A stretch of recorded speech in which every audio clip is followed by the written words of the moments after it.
ನೆಚ್ಚಿನ ನಾಯಕರಾದಂಥ ಶ್ರೀ KH ಮುನಿಯಪ್ಪ ಸಾಹೇಬ್ರವರ ಹುಟ್ಟುಹಬ್ಬ ಪ್ರಯುಕ್ತ ಪ್ರತಿ ವರ್ಷದಂತೆಯೇ ಈ ವರ್ಷವೂ ನಾವು ಸಾಹೇಬರಿಗೆ ಒಂದು ಆಶೀರ್ವಾದ ಮಾಡ್ತಾಯಿದ್ದೀವಿ.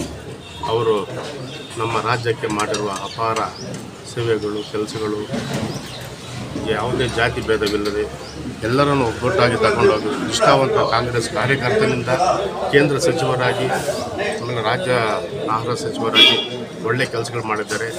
ಆಹಾರ ಇಲಾಖೆ ವಹಿಸಿಕೊಂಡ ಮೇಲೆ ಬಹಳ ಚೆನ್ನಾಗಿ ನಮ್ಮ ಕರ್ನಾಟಕ ರಾಜ್ಯದಲ್ಲಿ ಇದುವರೆಗೂ ಯಾವುದೇ ಆಹಾರ ಸಚಿವರು ಮಾಡಿದಂಥ ಕೆಲಸಗಳನ್ನ ಮಾಡ್ತಾಯಿದ್ದಾರೆ. ಪ್ರತಿಯೊಬ್ಬ ಬಡವನಿಗೂ ಅಕ್ಕಿ ಮನೆಯ ಅಂತ ತಲುಪುವರೆಗೂ ಕೆಲಸ ಮಾಡಿದ್ದಾರೆ. ಇವತ್ತು ಬಡವರನ್ನೆಲ್ಲ ಗುರುತಿಸಿ ಅವರಿಗೆ BPL ಕಾರ್ಡ್ ಕೊಡೋ ಕಾರ್ಯಕ್ರಮವನ್ನು ಯಶಸ್ವಿಯಾಗಿ ಮಾಡಿದ್ದಾರೆ. ಮುಂಚೆ ಕೆಲವು ಬಡವರಿಗೆಲ್ಲ BPL ಕಾರ್ಡ್ ಇಲ್ಲ, ಸಾಹುಕಾರರಿಗೆಲ್ಲ BPL ಕಾರ್ಡ್ ಇತ್ತು, ಅಂಥದ್ದೆಲ್ಲ ಕಿತ್ತು ಬಿಸಾಕಿ ಬಡವರಿಗೆ ಆಹಾರ ಕೆಲಸ ಮಾಡಿದ್ದಾರೆ. ನಿಜವಾಗಿ ಅವರು ಹೆಚ್ಚಿಗೆ ನಮ್ಮ ಜಿಲ್ಲೆಯಿಂದ ಆಯ್ಕೆಯಾಗಿ ಕೋಲಾರ ಜಿಲ್ಲೆಯಿಂದ MP ಆಗಿ 30 ವರ್ಷ ಇತಿಹಾಸದಲ್ಲಿ ಯಾರೂ ಇಲ್ಲದಂಥ 30 ವರ್ಷ ಸತತವಾಗಿ ಗೆದ್ದುಕೊಂಡ್ಬಂದಿದ್ದರು. ಅದರಲ್ಲಿ ಕೇಂದ್ರ ಸಚಿವರಾಗಿಯೂ ಭೂ ಹೆದ್ದಾರಿ ಸಚಿವರಾಗಿ ಒಳ್ಳೆಯ ರಸ್ತೆಗಳೆಲ್ಲ ಅಭಿವೃದ್ಧಿ ಮಾಡಿದ್ದಾರೆ. ಮತ್ತು ಈಗ ನಮ್ಮ ರಾಜ್ಯದ ಆಹಾರ ಸಚಿವರು ಒಳ್ಳೆಯ ಕೆಲಸಗಳು ಮಾಡಿದ್ದಾರೆ. ದೇವರು ಅವರಿಗೆ ಅಷ್ಟು ಐಶ್ವರ್ಯ ಕೊಟ್ಟು ಇನ್ನೂ ಒಳ್ಳೆಯ ಆಗಲಿ, ಮುಂಚೆ ಅವರಿಗೆ ದೇವರು ಒಳ್ಳೆಯ ಇದು ಮಾಡಲಿ. ಮತ್ತು ಅವರಿಗೆ ಏನಾದರೂ ನಮ್ಮ ಕಾಂಗ್ರೆಸ್ ಹೈಕಮಾಂಡು SC ಕೊಡಂಗಿದ್ರೆ ಮುಖ್ಯಮಂತ್ರಿ ಕೊಟ್ಟರು ಕೂಡ ನಿಜವಾಗಿ ಒಳ್ಳೆಯ ಒಂದು ಕರ್ನಾಟಕ ರಾಜ್ಯದ ಮುಂದಿನ 5 ವರ್ಷ ಕೂಡ ಕಾಂಗ್ರೆಸ್ ಪಕ್ಷ ಗ್ಯಾರಂಟಿ ಬರುತ್ತೆ. ಯಾಕಂದರೆ ನಮ್ಮ ಸಿದ್ದರಾಮಯ್ಯ ಆಗಲಿ, DK ಶಿವಕುಮಾರ್ ಆಗಲಿ ಒಳ್ಳೆಯ ಕೆಲಸಗಳು ಮಾಡ್ತಾರೆ. ಇವು ಮೊನ್ನೆ ನಮ್ಮ ಸಿದ್ದರಾಮಯ್ಯ ಕೊಟ್ಟಿರೋ ಬಜೆಟ್ ಸೂಪರ್ ಬಜೆಟ್, ಇದುವರೆಗೂ ಯಾರು ಕೊಟ್ಟಿಲ್ಲ ಅಂಥ ಬಜೆಟ್ ಕೊಟ್ಟಿದ್ದಾರೆ. ಕಡು ಬಡವರಿಗಾಗಲಿ ಎಲ್ರಿಗೂ ಯಾವುದೇ ಜಾತಿ ಭೇದ ಇಲ್ಲದೆ ಎಲ್ಲರೂ ಒಗ್ಗಟ್ಟಾಗಿಂದ ಕರ್ನಾಟಕ ರಾಜ್ಯದಲ್ಲಿ ಇದುವರೆಗೂ ಯಾರು ಅಂಥ ಬಜೆಟ್ ಮಾಡಿಲ್ಲ. ಅಂಥ ಬಜೆಟ್ ನಮ್ಮ ಸಿದ್ದರಾಮಯ್ಯನವರು, ನಮ್ಮ DK ಸಾಹೇಬರು ಮಾಡಿದ್ದಾರೆ. ಅದರಲ್ಲಿ ನಮ್ಮ KH ಮುನಿಯಪ್ಪರು ಆಹಾರ ಸಚಿವರು ಇನ್ನೂ ಒಳ್ಳೆಯ ಇದು ಮಾಡಿದ್ದಾರೆ. ನಿಜವಾಗಿ ಅವರು ಇನ್ನೂ ಅಷ್ಟು ಐಶ್ವರ್ಯದಿಂದ ಬಾಳ್ತಾ ಅವ್ರಿಗೆ ಒಳ್ಳೆಯ ಇನ್ನೂ ಮುಖ್ಯಮಂತ್ರಿ ಸ್ಥಾನ ಕೊಟ್ಟು ಕೂಡ ನಮಗೆಲ್ಲ ಭಾಳ ಸಂತೋಷ. ಅವ್ರ ಜನ್ಮದಿನ ಶುಭಾಶಯ ನಾವೆಲ್ಲ ಕೋಲಾರ ಜಿಲ್ಲೆಯಿಂದ ಬಂದು ನಾವೆಲ್ಲ ಅವ್ರ ಶುಭಾಶಯ ಹೇಳ್ತಾ ಇದ್ದೀವಿ. ಧನ್ಯವಾದ.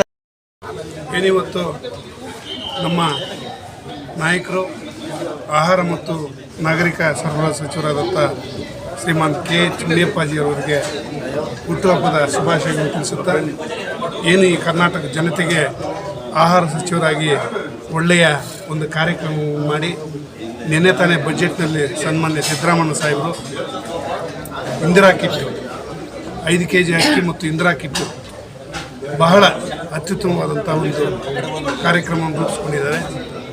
ಅವ್ರಿಗೆ ಒಳ್ಳೆಯ ಆಯುರಾರೋಗ್ಯ ಆಶೀರ್ವಾದ ನೀಡಲಿ ಭಗವಂತನಂತ ತಿಳಿಸುತ್ತಾ ನನ್ನ 2 ಮಾತನ್ನು ಧನ್ಯವಾದ.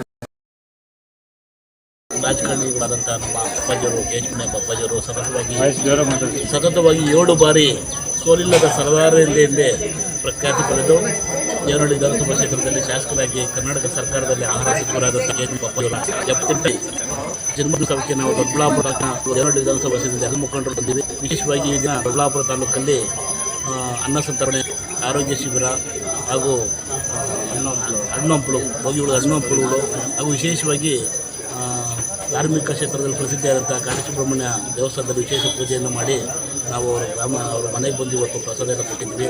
ನಮ್ಮ ಎಲ್ಲ ಪ್ರಾಧಿಕಾರ ಸದಸ್ಯರುಗಳು ಹಾಗೂ ನಮ್ಮ ಕಾಂಗ್ರೆಸ್ ಪಕ್ಷದ ಹಿರಿಯರಾದಂಥ ಲಕ್ಷ್ಮೀಪತಿ ಅಣ್ಣವರ ನೇತೃತ್ವದಲ್ಲಿ ದೊಡ್ಡಬಳ್ಳಾಪುರದಲ್ಲಿ ಅತಿ ವಿಜೃಂಭಣೆಯಿಂದ ನಾವು ಒಂದು ಹಬ್ಬದ ರೀತಿಯಲ್ಲಿ ಹುಟ್ಟುಹಬ್ಬನ ನಾವು ಆಚರಣೆ ಮಾಡ್ತಾಯಿದ್ದೀವಿ.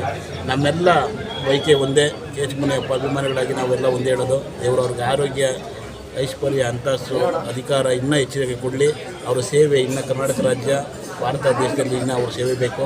ಬಾಬು ಜಗಜೀವರಾಮ್ ಅವರು 8 ಬಾರಿ ಗೆದ್ದರೆ, ಇವರು 7 ಬಾರಿ MP ಸತತವಾಗಿ ದಕ್ಷಿಣ ಭಾರತದಲ್ಲಿ 7 ಬಾರಿ ಯಾರನ್ನ ಒಬ್ಬರು MP ಇದ್ದಾರೆ ನಮ್ಮ ಸಾಹೇಬ್ರೆ. ಅವರು ಈ ಒಂದು ರಾಜ್ಯಕ್ಕೆ ಒಂದು ಮುಖ್ಯಮಂತ್ರಿ ಅಥವಾ ಉಪಮುಖ್ಯಮಂತ್ರಿ ಅಂತ ಒಂದು ಉನ್ನತವಾದ ಸ್ಥಾನ ಸಿಗಲಿ ಅಂತೇಳಿ ಅವರ ಅಭಿಮಾನಿಗಳಾಗಿ ನಾವು ಬಯಸ್ತಾ ಇದ್ದೀವಿ. ನಮಸ್ಕಾರ. ನನ್ನ ಹೆಸರು ಮಹೇಶ್ ಕುಮಾರ್, ಕಾಂಚೀಪುರಮಣ್ಯ ದೇವಸ್ಥಾನದ ಪ್ರಾಧಿಕಾರದ ಸದಸ್ಯರು. ನಮಸ್ತೆ.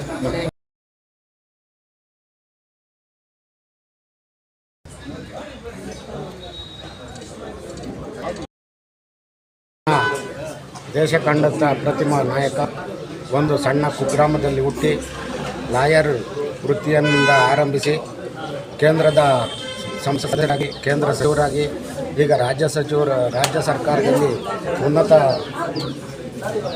ಸಂಪುಟ ದರ್ಜೆ ಸ್ಥಾನಮಾನ ಹೊಂದಿರತಕ್ಕಂಥ ಆಹಾರ ಮತ್ತು ನಾಗರಿಕ ಸರಬರಾಜು ಮತ್ತು ಬೆಂಗಳೂರು ಗ್ರಾಮಾಂತರ ಜಿಲ್ಲಾ ಉಸ್ತುವಾರಿ ಸಚಿವರಿಗೆ ಅನೇಕ ಏನು ಅನಾಮತ ಯೋಜನೆ ಯಶಸ್ವಿ ನಡೀತಾ ಅದಕ್ಕೆ ಮುಖ್ಯ ಕಾರಣಕರ್ತರು ಸನ್ಮಾನ್ಯ KH ಮುನಿಯಪ್ಪನವರು.